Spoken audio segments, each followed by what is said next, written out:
हे ज्ञानवान पुरुष, आपको ज्ञान प्राप्त ही है तो आपको भूख और प्यास क्यों लगती है? यहाँ तक कि पेशाब और पैखाना भी लगता है।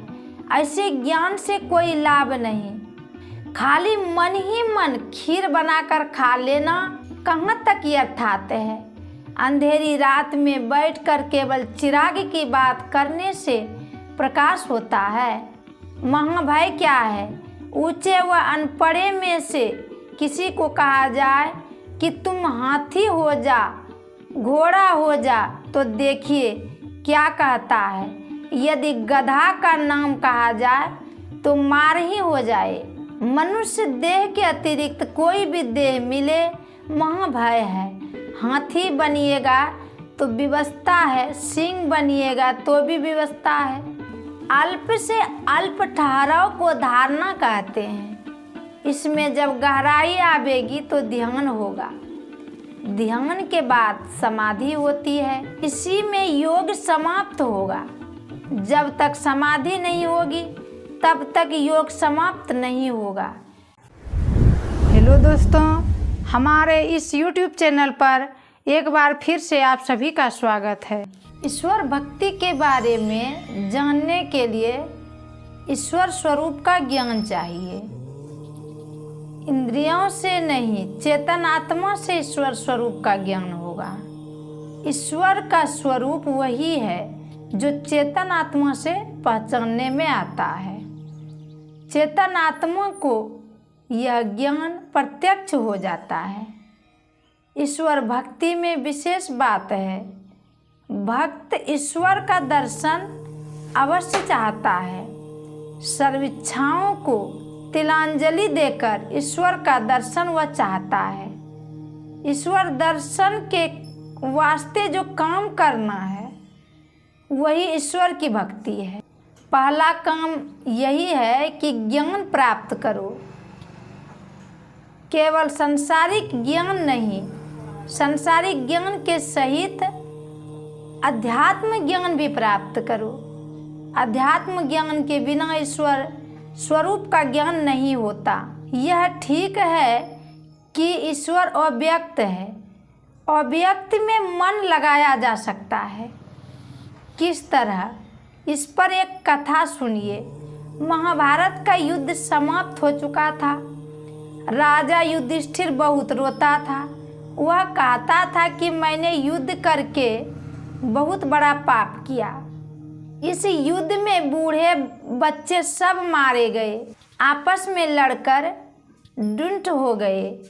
इसीलिए अब हमें जंगल में जाकर तप करना चाहिए। भगवान कृष्ण तथा व्यासदेव जी ने बहुत समझाया, लेकिन युधिष्ठिर को बोध नहीं होता था। तब व्यासदेव जी ने सोचा कि इसका मन दूसरी ओर लगाना चाहिए। व्यासदेव जी ने कहा, तुम अश्वमेध यज्ञ करो। युधिष्ठिर ने कहा, हमारे पास धन कहाँ? धन तो सब युद्ध में समाप्त हो गए। व्यासदेव जी ने कहा, तुम नहीं जानते हो, तुम्हारे लिए धन अव्यक्त है। राजा मरुत ने यज्ञ किया था, उसमें उन्होंने इतना दान दिया था कि लोग ले जा नहीं सके। तब उस धन को उन लोगों ने पहाड़ में गाड़ दिया। उस धन को मैं जानता हूँ। युधिष्ठिर को उस धन के पाने का अनुष्ठान और रास्ता बतला दिया। उसने उस धन को प्राप्त किया। पहले युधिष्ठिर के लिए वह धन अव्यक्त था। व्यासदेव जी के वचन पर विश्वास कर धन को प्राप्त किया। अव्यक्त परमात्मा में भी मन ऐसे ही लगाया जाता है। संत इसको जानते हैं। ईश्वर स्वरूप जो अव्यक्त है वह भक्ति से व्यक्त होता है। जब तक सद्ग्रंथों तथा संतों में विश्वास नहीं किया जाएगा तब तक धर्म को कोई नहीं जान सकता। विश्वास ऐसा कि कभी हिले डोले नहीं। वह ईश्वर का स्वरूप रूपी धन नहीं, अव्यक्त है, जो भक्ति से व्यक्त हो जाएगा। इससे यह निचोड़ निकलता है, इंद्रियां और शरीर से ईश्वर का प्रत्यक्ष ज्ञान नहीं हो सकता। अपने को जड़ विहीन करके केवल चेतन ही चेतन रहें, तब अव्यक्त हो जाएगा कि यह ईश्वर है। यदि भक्ति का फल परम मोक्ष चाहते हो तो यही काम करो। पहले अपने को और अपने शरीर को भिन्न भिन्न करके जानना मुश्किल होता है। बहुत लोग कहते हैं कि हम तो जड़ से विहीन ही हैं, हमको तो स्वरूप का ज्ञान प्राप्त ही है। उनसे मैं कहता हूँ, हे ज्ञानवान पुरुष, आपको ज्ञान प्राप्त ही है तो आपको भूख और प्यास क्यों लगती है? यहाँ तक कि पेशाब और पैखाना भी लगता है। ऐसे ज्ञान से कोई लाभ नहीं। खाली मन ही मन खीर बनाकर खा लेना कहाँ तक यथार्थ है? अंधेरी रात में बैठकर केवल चिराग की बात करने से प्रकाश होता है।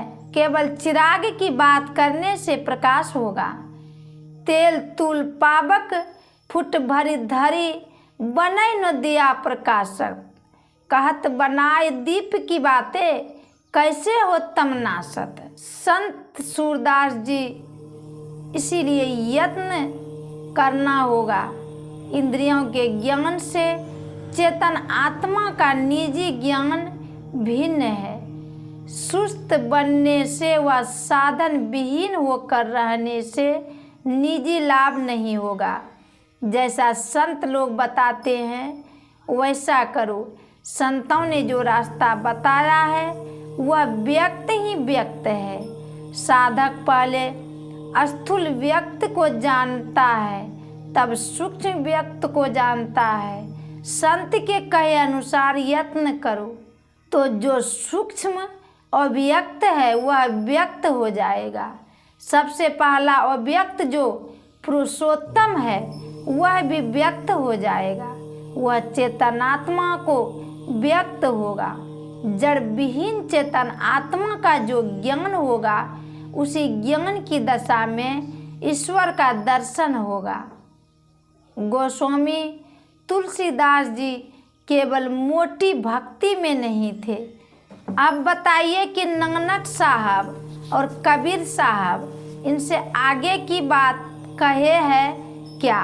इतना फर्क जरूर है कि सगुण भक्ति के बारे में गोस्वामी तुलसीदास जी तथा सूरदास जी ने विशेष जरूर कहा और निर्गुण के बारे में कम।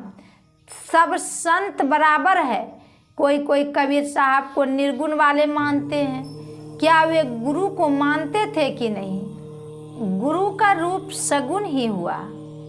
ईसाई बनो तब भी गुरु है, इस्लामी बनो तब भी गुरु है।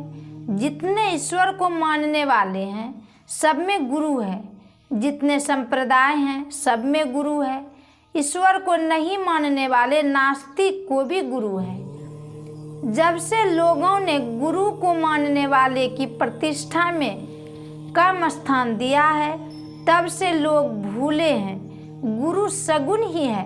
कबीर साहब कहते हैं, मूल ध्यान गुरु रूप है, मूल पूजा गुरु पाँव, मूल नाम गुरु वचन है, मूल सत्य सत्य भाव। गुरु नानक साहब ने कहा, गुरु की मूर्ति मन मही ध्यानु। ये सब कैसे बिल्कुल निर्गुण वाले हो गए जब प्रार्थना सगुण उपासना है। जितने संत हुए किसी न किसी तरह से सगुण उपासना करके ही निर्गुण तत्व को प्राप्त किए हैं। तमाम संसार के विश्वविद्यालयों का पाठ समाप्त करके आवे, निर्गुण बोल नहीं सकते। निर्गुण शब्द जिह्वा पर नहीं आ सकता। अमृतनाद उपनिषद में आया है कि गोस्वामी तुलसीदास जी भी निर्गुण नाम जानते थे। मानस जप, मानस ध्यान, प्राणायाम, ये सब सगुण उपासना है। निर्गुण उपासना के लिए प्राणायाम से बारीक काम करना होगा। सो ध्यान है। प्राणायाम के बाद प्रत्याहार है। प्रत्याहार में मन पिछड़ जाता है, लेकिन बारंबार कोशिश करते रहो, कुछ न कुछ ठहराव अवश्य होगा। करत करत अभ्यास ते जड़मति होत सुजान, रसरी आवत जात थे सिल पर परत निशान। अल्प से अल्प ठहराव को धारणा कहते हैं। इसमें जब गहराई आवेगी तो ध्यान होगा। ध्यान के बाद समाधि होती है। इसी में योग समाप्त होगा। जब तक समाधि नहीं होगी तब तक योग समाप्त नहीं होगा। संतगण कहते हैं केवल ध्यान करो। प्राणायाम के कष्टों से बचकर केवल ध्यान से भी काम हो जाता है। गीता के 6 अध्याय में केवल ध्यान योग का वर्णन है। इस योग के शुरू करने वाले को उल्टा फल नहीं मिलता है। यह योग महाभय से बचाता है। इसका थोड़ा अभ्यास भी महाभय से बचाता है। इसके आरंभ का नाश नहीं होता। योग का सीधा फल है ईश्वर की प्राप्ति। महाभय क्या है? ऊंचे व अनपढ़े में से किसी को कहा जाए कि तुम हाथी हो जा, घोड़ा हो जा, तो देखिए क्या कहता है। यदि गधा का नाम कहा जाए तो मार ही हो जाए। मनुष्य देह के अतिरिक्त कोई भी देह मिले महाभय है। हाथी बनिएगा तो विवशता है, सिंह बनिएगा तो भी विवशता है। इस योग का जो थोड़ा भी अभ्यास करेगा तो मनुष्य शरीर अवश्य मिलेगा। यह संस्कार रविदास जी में पड़ा। वह संत हो गए, स्वपच भक्त थे। इनका भगवान ने भी आदर किया। स्वपच जी के भोजन करने पर ही युधिष्ठिर जी का यज्ञ सफल हुआ। जब वे भोजन कर रहे थे तो द्रौपदी के मन में हुआ कि आखिर है तो डोम ही न। स्वपच जी ने खाना छोड़ दिया। जब युधिष्ठिर ने आग्रह किया तो उन्होंने कहा अब हम खाएंगे तो डोम वाला भोजन होगा, पूछिए रानी से। द्रौपदी से पूछा गया तो कहा हाँ, मेरे मन में ऐसा ख्याल हुआ था।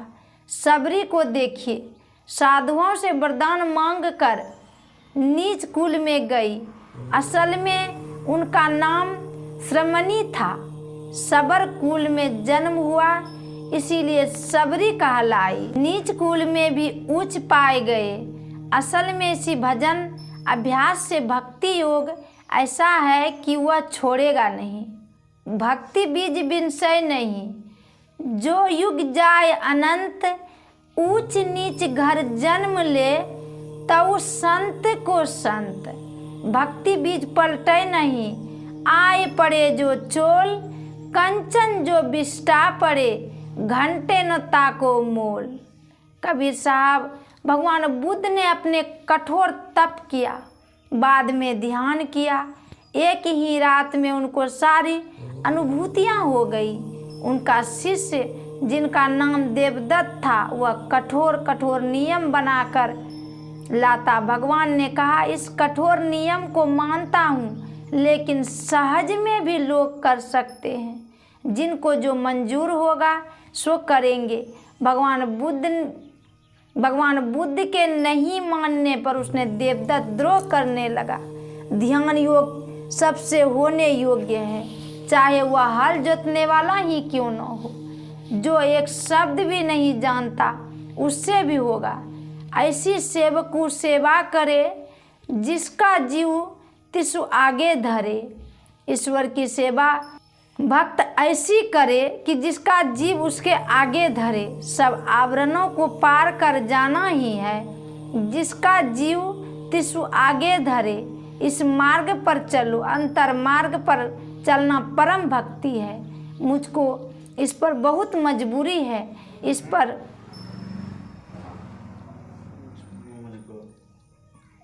मुझको इस पर बहुत मजबूती है। इस पर मुझसे कोई जितना बात करना चाहे करूँगा। मार्ग कहते हैं रास्ता को। आप अपने शरीर में हैं, ईश्वर भी आपके शरीर में ही है। आपको अपने शरीर के अंदर ही चलना है।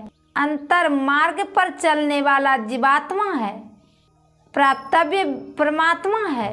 जहाँ जो बैठा रहता है वहीं से मार्ग प्रारंभ होता है। जागने की अवस्था में जीव आँख में रहता है, स्वप्न में कंठ में और गहरी नींद में हृदय में 3 अवस्थाओं में रहने के कारण 3 स्थानों में जाते आते रहते हैं। आँख से ऊपर तुरीय अवस्था है, बाहर को देखना छोड़ दो तो अंधकार में हो। इससे उल्टी बात मानने योग्य नहीं। ईश्वर के पास जाने के लिए यही से रास्ते पर चढ़ना होगा। जो इस रास्ते पर चढ़ेगा वह जागृत, स्वप्न और सुषुप्ति में नहीं रहेगा। तुरीय अवस्था का जहाँ अंत हो जाता है वहीं ईश्वर का दर्शन हो जाता है। यह भक्ति का पूरा रास्ता है, यह अंदर का रास्ता है, एक ही एक है। इस पर विद्वान और विद्वान सभी चल सकते हैं, कोई रोक टोक नहीं है। आपके अंदर ज्योति है और शब्द है। जैसे गंगा में कोई तैरता है तो उसका पथ जल ही होता है, इसी तरह जो ज्योति में जाता है उसका ज्योति पथ है और ज्योति ही आधार है। ज्योति से जब शब्द में जाता है तो शब्द ही पथ होता है और शब्द ही आधार होता है। ज्योति पकड़ते हुए ज्योति को पार कर जाते हैं और शब्द को पकड़ते हुए शब्द को पार कर जाते हैं। सभी मनुष्यों को चाहिए कि इस पवित्र चीज को लेने के लिए बाहरी चीज कुछ नहीं ले। यह पवित्र काम है। जिसके हृदय में पवित्रता नहीं है वह इस काम को नहीं कर सकता।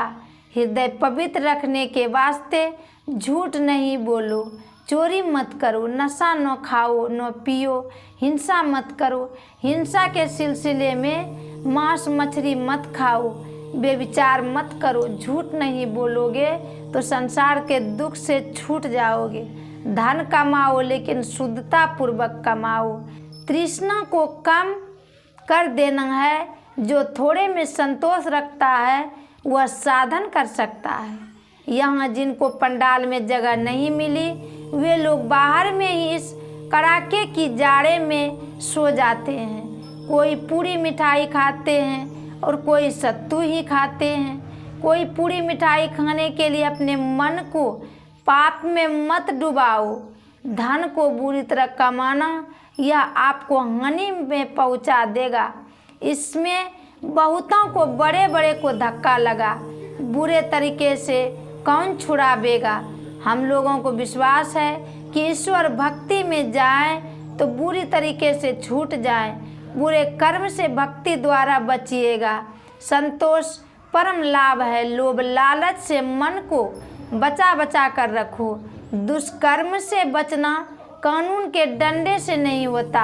आजकल देश में दुष्ट कर्म का तांडव नित्य हो रहा है। सब लोग भक्ति के पक्ष में आ जाएं तो आपके देश में शांति विराजने लगेगी। तब स्वराज में सुराज आ जाएगा। महात्मा गांधी भक्त लोग थे। वे कितने सच्चे थे। जिस समय वे वकालत करते थे तो लोग जानते थे कि गांधी जी झूठा मुकदमा नहीं लेते हैं। संजोग बस एक मुकदमे की झूठाई गांधी जी को मालूम हो गई। उन्होंने हाकिम को कहा कि हमने जो इस केस में बहस किया था सो सब झूठा है। कहने का मतलब यह है कि भक्ति के पक्ष में आने से देश से दुष्कर्म भाग जाएगा। सदाचार के पालन से ही अध्यात्म पथ में गमन होगा। सभी को भक्ति पक्ष में आना चाहिए।